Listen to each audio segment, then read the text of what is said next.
Tonight, surge at the border. Pandemic-related expulsions expire today.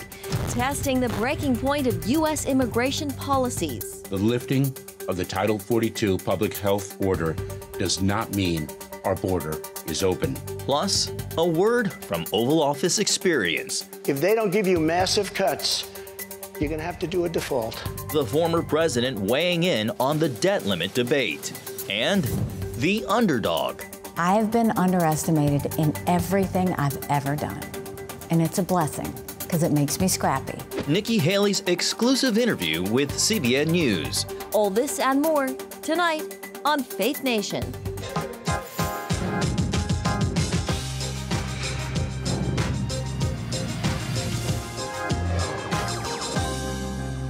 Time's ticking toward a midnight deadline over border restrictions, and a surge of migrants is already here. Welcome to Faith Nation. I'm John Jessup. And good evening in Washington. I'm Jenna Browder. We are now just hours away from the end of Title 42, the COVID-era immigration policy. Border Patrol agents are bracing for a surge of migrants flooding the southern border in the coming days as a Trump policy that allowed them to swiftly send migrants back to Mexico comes to an end. CBN News White House correspondent Abigail Robertson has our top story tonight. Abigail? Well, Jenna, the Biden administration announced this week it will increase penalties for migrants who illegally come into the country as Border Patrol officers brace for what could be an uncontrollable surge of people entering the U.S. as Title 42 ends. I want to be very clear.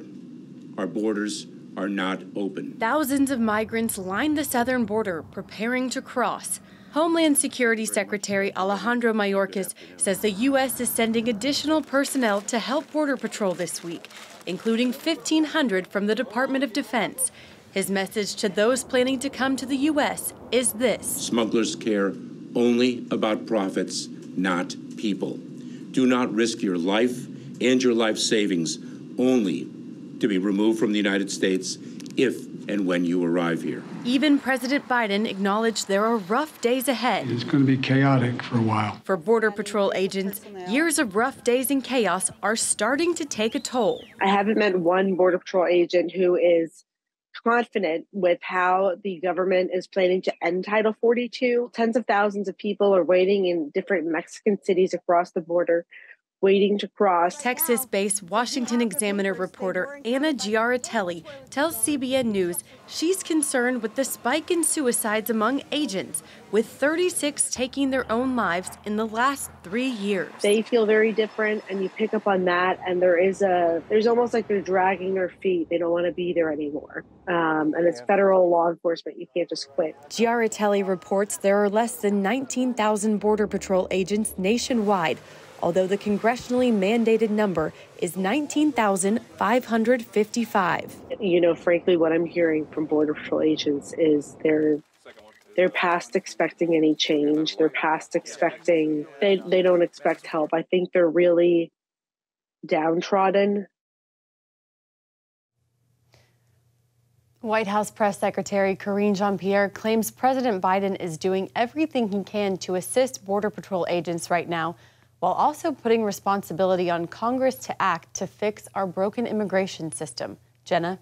So, Abby, Border Patrol agents we know struggled with low morale even before all of this chaos this week. What's been the president's response to that?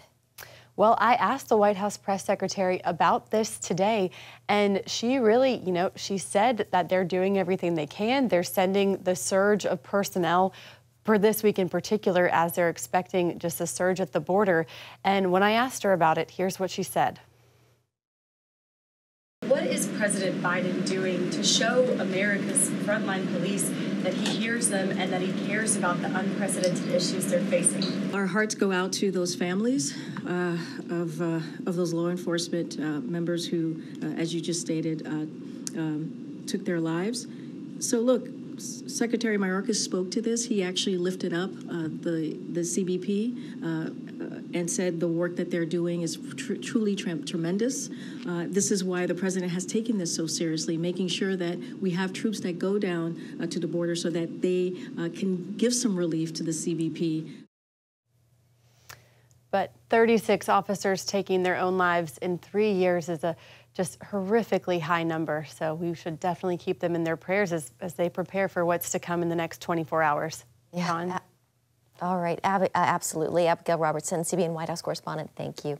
Thanks, Abby. Well, here with us now is David Beer, Associate Director of Immigration Studies at the Cato Institute. David, welcome to you. So we're hearing reports of 10,000 migrants a day ahead of the Title 42 expiration. David, how much worse do you anticipate this to get? Well, right now we're already in the surge. So this is what law enforcement officials at the border say. It's already here. The arrivals are happening. And the reason why it's happening already is because there is a very significant confusion on the Mexican side of the border about what ending Title 42 means. For many migrants, they think it means that situation for them is going to get worse, not better. And so they hear about people who came last week or the week before and got in. They were able to be released into the United States to pursue their asylum claim. And they're thinking, if I don't get in before midnight tonight, I'm not going to have the same opportunity. So they're not looking at it the way that the U.S. government is looking at it as, oh, when Title 42 ends, we're going to have to process people for asylum. For people on the Mexican side of the border, it seems like now is the opportunity to go. And if you don't go now, you might lose your chance after midnight tonight. Yeah, you know, for people at home, we're looking at some of these images along the border. They're stunning. And it seems like this is a massive failure of national security at a very important border. What do you say about that? Well, it's absolutely a failure of our immigration system. We should have a process. These are people who want to contribute to this country. We have 9 million job openings in this country. These are people who want to reunite with their family members here in the United States. There are legitimate reasons for wanting to come to this country. We just need a lawful way for them to do so, where it's orderly. We don't end up with these violations of the law. We don't end up with people concealing themselves in the midst of many legitimate reasons for coming. And so from a security standpoint, from a rule of law standpoint, we need to reform our legal immigration system so it's compatible with the 21st century. So the Biden administration is set to enforce new regulations that presume most migrants are ineligible for asylum and include tougher consequences for illegal crossers. From what you know, how effective do you think these new regulations will be?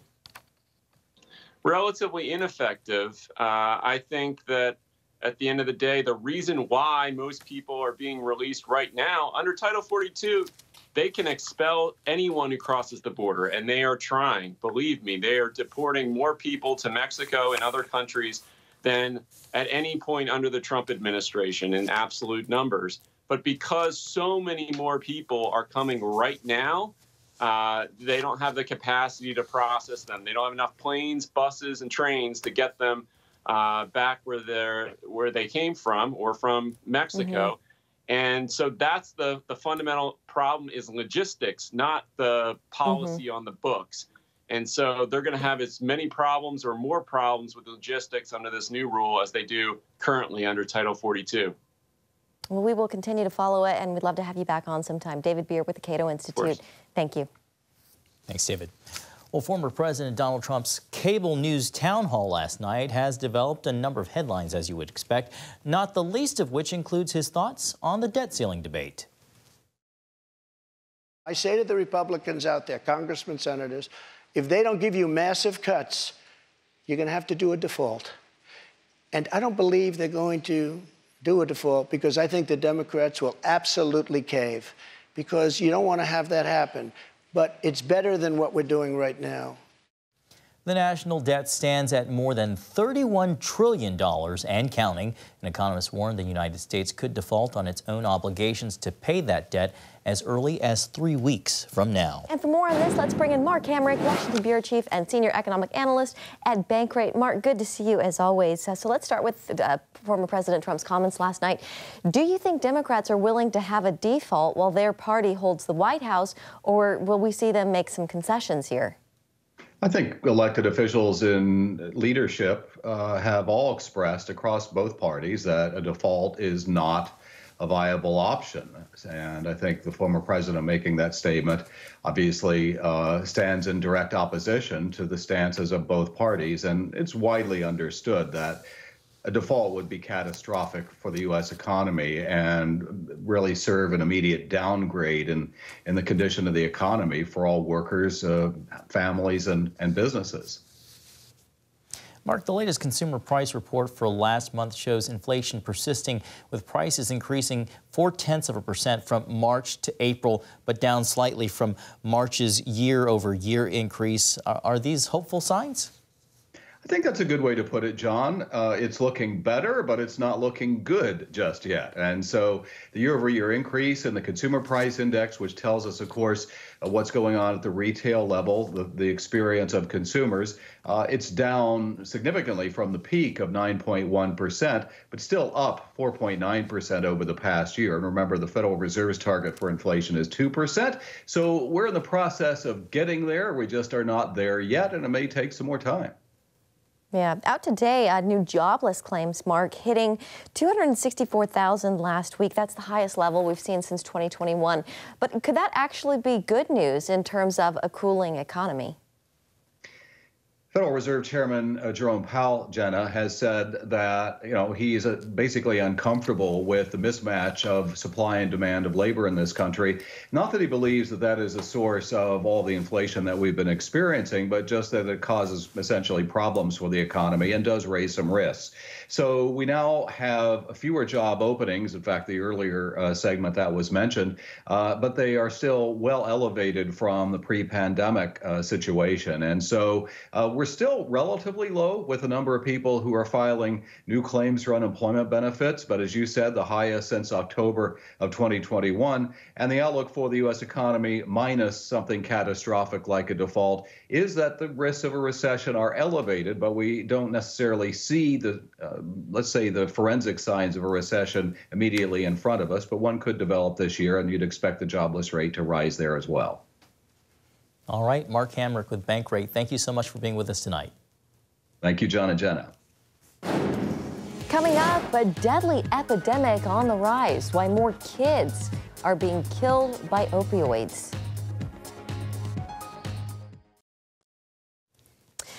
Welcome back. The far-reaching opioid epidemic now hitting children, according to a new study. A rising number of kids are dying from fentanyl poisonings. Fentanyl-related deaths among children increased more than 30-fold between 2013 and 2021, according to a study by the Yale School of Medicine. Between 1999 and 2021, more than 37% of all opioid deaths in children were caused by fentanyl. That number amounts to more than 5,000 children and teen fentanyl-related deaths in those decades. Joining us now is Gary Blackford. He is the president and CEO of the faith-based recovery group Adult and Teen Challenge. Gary, welcome to you. How much do these statistics that Jenna just mentioned surprise you? Well, they don't surprise me. It's unfortunate that we're seeing these statistics, but there's certainly no surprises there. I mean, we're seeing isolation at new levels. We're seeing mental health concerns. We're seeing meaning and purpose and identity all being attacked here in the United States. And these kids are lost. They're wondering what's happening. They're wondering where their identity is. And so, unfortunately, it's not a surprise to me. Yeah, and for kids, with social media and other forms of communication, it's not hard for them to get their hands on these things. Today on the Hill, you and members of Congress participated in the Hope in Recovery Summit. Tell us about that and why faith is so important in the recovery process. Yeah, we had a great summit today, and we had 4 congressional leaders of both sides of the aisle that joined us. And we really just had a conversation around why faith matters in recovery. And we shared a lot of statistics. Mayo Clinic was there, Duke University was there, American Bible Society, several congressional leaders. And we talked about the biological, psychological, sociological, and spiritual elements of treating those in addiction. And far too often we ignore the spiritual when in fact both Mayo Clinic and Duke University shared a lot of research today on faith that matters in a recovery. And we're seeing 80% improvement in those that engage with the Bible and their recovery process. We're seeing data that is mind-blowing when somebody is engaged in a faith community. And so that's what we were talking about on the Hill today. We've got a lot more conversations that were happening that are scheduled, and we're excited. Gary, it's encouraging to hear that you had members from both sides of the aisle helping with the summit today. Speaking of staggering statistics, just shy of 50 million, 46 million Americans meet the criteria for substance use disorder. How big of a problem is that? Well, it's over 10% of the U.S. population, right, that struggles with some sort of alcohol or substance use disorder, and rapidly growing. It's just exponential. And as we legalize drugs, as we legalize illicit drugs, and as we bring in all of these elements into our society, we're going to see a rapid growth, if you would, in drug use and alcohol use. And what we're seeing now today at 46 million is just scratching the surface. I believe it's a lot larger than that. The populations that SAMHSA included are missing a couple of key populations like prison populations, military, et cetera. So the problem is actually much bigger than the 46 million. Yeah, Gary, why do you think it is getting bigger and bigger? Just a few seconds left. Sure. Well, I think people are medicating for pain. I think trauma has increased over the last several decades. I think fentanyl crossing our borders and other illicit drugs. I think there's powerful synthetic drugs now that are available in pill form that kids and adults are taking, not realizing the damage and the death that can arise on these overdoses. So we're seeing a lot more happening. All right, Gary Blackard with Adult and Teen Challenge. Thank you so much for spending time with us this evening. Yeah, my pleasure. Thank you.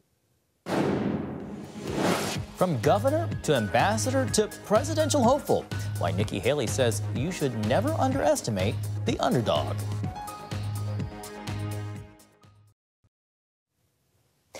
Election 2024 in the race for the GOP presidential nomination. Nikki Haley says being underestimated is a blessing. The former UN ambassador insists her underdog status in the race makes her fight harder. Well, in a CBN News exclusive, Haley discussed the border crisis, gender wars, and the GOP field. Her main message, though, the need for America to return to God.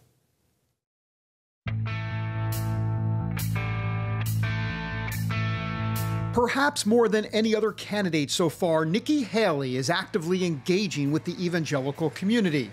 It's been that way from the beginning, with her campaign kickoff prayer from Pastor John Hagee, then moving to a high-profile pro-life speech. We spoke following her commencement address at Regent University, where she made clear why she's putting faith at the forefront. We need one national purpose. We need to go back to faith, family, country. That's what's always served us well, and we've got to bring that back together. She says the left's obsession with trying to break down traditional gender roles in all aspects of society are having the opposite effect. We are doing such a disservice to this generation. We have got to stop this. We've got to snap out of it. In our interview, she also took Florida Governor Ron DeSantis to task over his dispute with Disney. While expected to announce his own presidential run, DeSantis has positioned himself as an anti-woke champion by standing up to Disney. She says, hang on a minute. DeSantis took $50,000 worth of contributions from Disney prior to this. He took their executives and lobbyists and put them on prominent state boards. He passed the largest corporate subsidies in Florida history for Disney in Florida right before this. So suddenly they criticize you and you're going to have thin skin and do a lawsuit that causes taxpayer dollars? Haley also hasn't hesitated to criticize frontrunner Donald Trump in the past, although it's unclear whether she will get to take her fight to him directly. With the first GOP debate getting close, Trump may not be on that debate stage after all. It's his decision to make. I think that, at the end of the day, he probably sees that it would do him more harm to get on a debate stage than not. Why, to give folks like you and others oxygen? Well, I think that, at the numbers he has now, why would he go get on a debate stage and risk that? But, he'll have to make that decision when he wants to. And at the end of the day, I think the American people will want to see him on that stage. A lot of folks are saying, they look at the polls, they go, look, this is Trump. I mean, he's going to be the nominee. What's your reaction to that? Go look at any presidential election prior to this, at this point in time, and tell me if the polls didn't change dramatically a year from now. Another dramatic change coming up deals with America's illegal immigration problem. This week, it's expected to get much worse when the policy of expelling migrants due to COVID concerns ends. We've had 4.8 million since Biden came in. You're going to have almost 500,000 a month come in? That's a dereliction of duty. The Biden administration is going to send, what is it, 500, 1,000, whatever it is, for what, paperwork? Apparently just to help with support? Processors. He is doing nothing but sending processors. Well, we've got processors there now. That's not what we need. We need law and order. Yeah.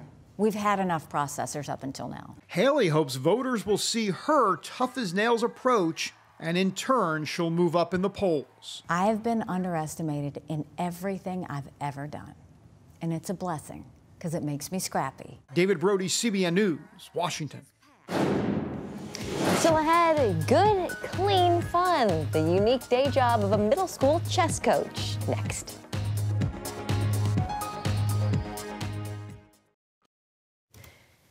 All right, finally tonight, in the popular Netflix show, The Queens Gambit, a janitor teaches a young prodigy the game of chess. And in real life, a similar storyline is playing out in Maine. That's right. Throughout the week, David Bishop is a school custodian, but on the weekends, he spends his time mentoring the next generation of great minds at chess.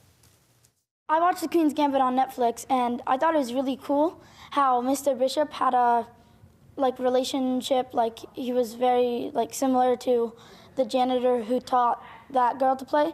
That's one similarity, but one difference is that he teaches many people, and I thought that was cool because we're a team, so we have multiple people, so we can compete in tournaments. It's not just individuals. I have 5 kids now that beat me on a regular basis, and at least 1 out of 4 times I can take a game.